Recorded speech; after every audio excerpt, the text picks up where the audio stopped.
Hi everyone, and welcome back to our YouTube channel. We're as always your hosts Arne and Carlos, and today we've got our Setesdal sweaters out again, Arne. Yes, we did, because on the last cruise I got this one in Bergen while you left because you had to go to your mother. Yeah, I wasn't there, so I was not a witness of when you bought this. Actually, we had one night extra in Bergen because of the bad weather, so we didn't go into the Shetland, because we couldn't dock. So we went straight to Bergen and we spent one night in Bergen, and I had time to go shopping. So and I found this one.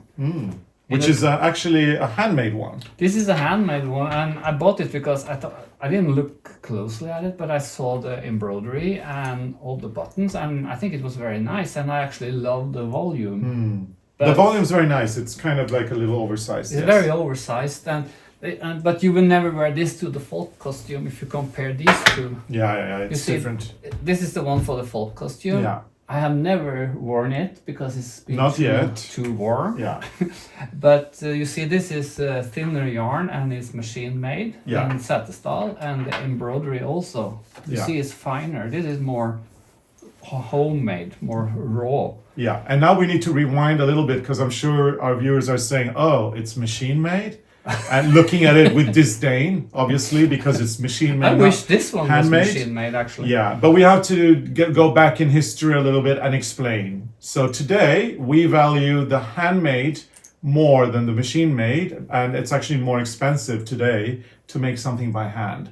Now, 200 years ago, it was the opposite. The knitting machine was invented in the end of the 18th century. And to be able to afford a knitting machine, you would have needed to have some money. And it was actually more valued at that time. A machine knitted garment would have been more expensive. A hand knitted garment, handwork at the time was not valued particularly high. So you always have to look at it in a historical context. And in this case, a hand-knitted garment would have been less worth than a machine-knitted one. And because Setesdal is a region in Norway that has a folk costume with a knitted sweater, the tradition in Setesdal is for a machine-knitted sweater. It's not an electronic machine, it's a hand-operated machine. A hand-loom machine. So you still need to use your brain. I brought this book again because here you can see how it looks inside the trouser. Yeah. When you wear it. Which is the way to wear it. Yeah. And that reminds me about when you talk about machine knitted, because when I learned to knit, the aim was to make it look machine knitted. Yes. Like the best compliment you could get was if someone looked at your knitting and they said, it's like, oh, it's so even, it looks like it's machine made. Knitted. That's the best compliment you could get, because I wish this one was made on the machine, because if you look at this one, it is actually, I wear it at home, and I also used it on the ship, I think, because it's a very nice volume, but the more I look at the knitting, it is so disturbing. So even some of the yarns, they broke, so I've been mending it. I've been sewing white duplicate stitches on top so it doesn't unravel. You see here on the back, there's traces from the stitches I made. I think I was up here somewhere. And let's digress a little bit more, by the way. I just wanted to talk about something else very quickly. Now, the Norwegians are known for steeking.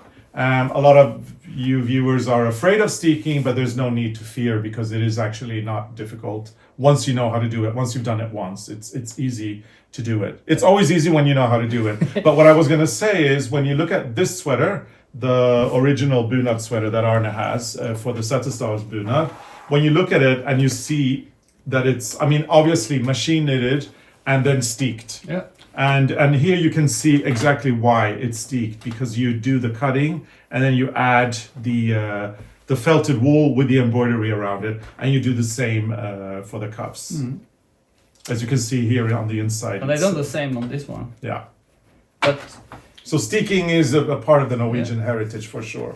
But I think my plan now is to make a new one based on this, because I love the volume, and I'm going to take the embroidery off and I'm going to steek the new one, and I'm going to sew all these things on, because I think these are very nice. So you're gonna pretty much I copy this one. Yeah, and so what you have done actually, when you bought it, how much did you pay? Like 600. Yeah, Norwegian. so 600 Norwegian would be around 60 euros, around the same in dollars, in US dollars, so around $60. So effectively, what you have paid for is not the knitting, because it's falling apart, but you've paid for the embroideries, pretty much. The embroidery and the buttons, which probably are tin I'm or not silver. Sure, because they are getting darker. I think you should try to polish them. I have a little something here, and I can quickly let you know what it is. I'll start just by doing the heart in the bunad, because I know for sure that this is silver.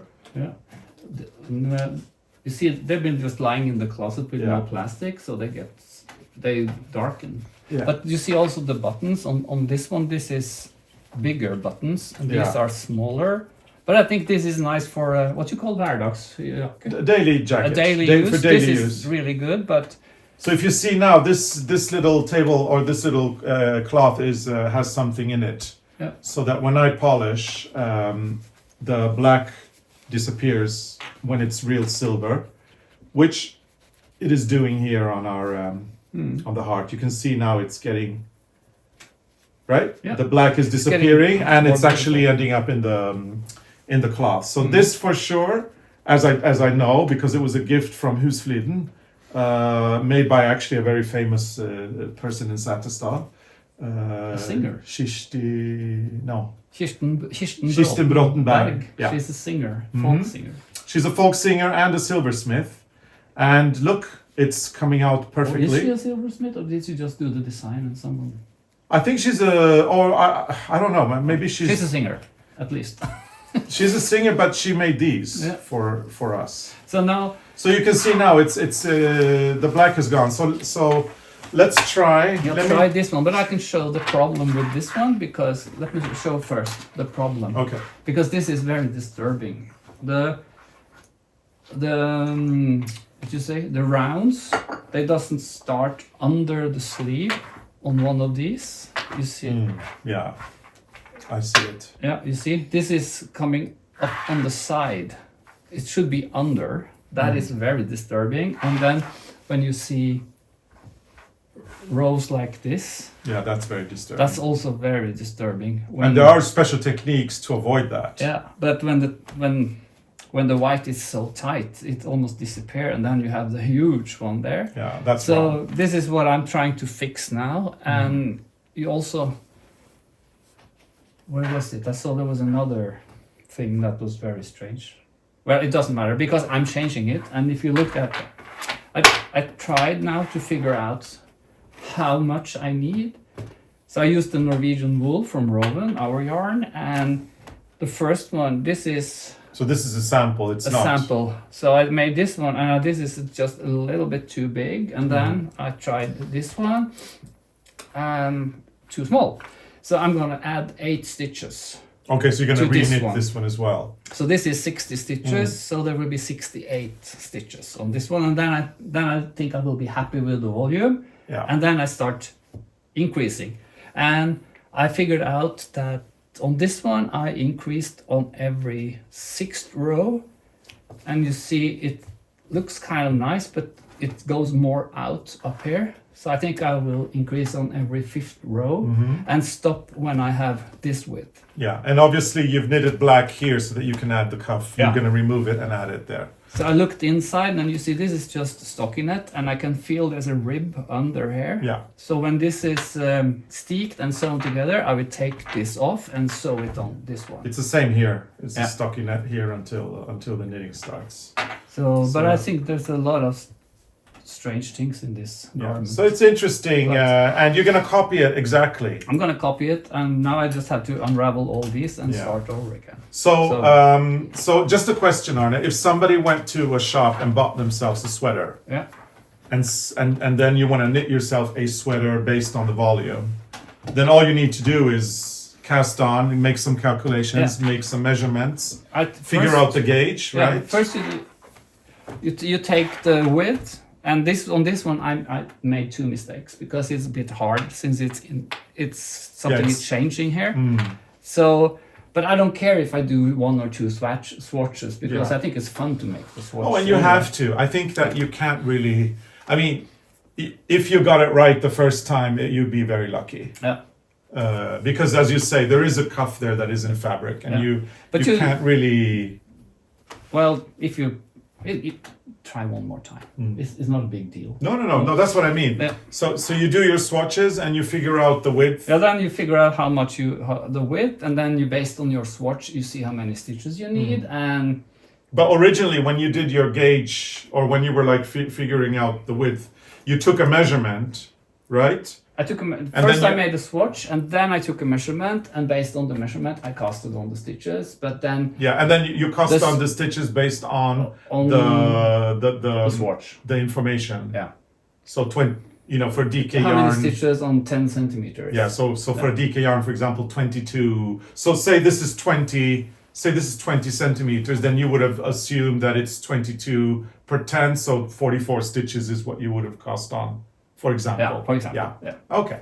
And then you just cast on and you check again, and sometimes the yarn behave a little bit different, and maybe you have to do it one more time. But you just try and see what happens. Yeah. So then you can just and this is easy to copy, and it's very important I get the measurements here, so I can put the embroidery back on. So we're going to be following this throughout the year, and popping in occasionally to see the development. Yeah, I think I will. I start over again now for the sleeve. I take all these out and I do a new sleeve, and I think the 2 sleeves will be done in a week or something. Okay, so that's nice. Then we'll come back and show you a little bit of the development. Now, you cut me off when I was going to do the test. Check if these are silver. So let's go back to the test, and let's see if this is real silver. And this is something you can get in any husflid store here in Norway.